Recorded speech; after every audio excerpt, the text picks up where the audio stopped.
How a corn planter works. All right, so on this planter, you've basically got 9 different parts that make it work. I'm gonna go from the front of the planter over here on the right to the back and explain what each one does.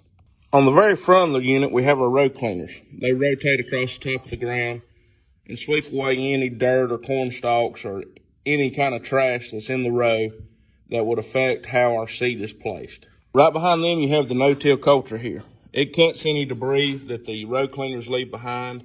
It also opens up a slot for the disc openers so they can place the seed in the ground. Your double disc openers here, which are these black discs, they rotate in the ground and cut a slot for your seed to fall into. Wheels, they rotate too.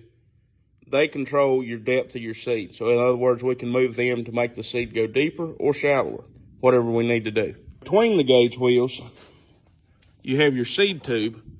The seed comes down the tube and into the slot that the seed openers are cutting. And you have your seed firmer.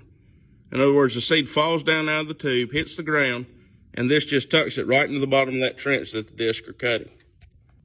At the top of the seed tube, you have your meter.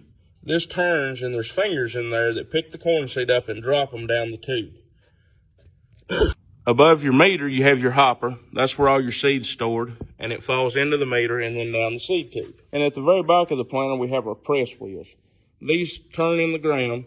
In other words, your seed slot's right here with the seed in it, and these are rotating and pinching that seed slot shut so we can get good germination. That's about as basic as I can get it. Everybody's planter is going to be set up differently. That's how we run our planters. We don't always run the row cleaners. Actually, we very rarely run row cleaners around here. But that's how we do it.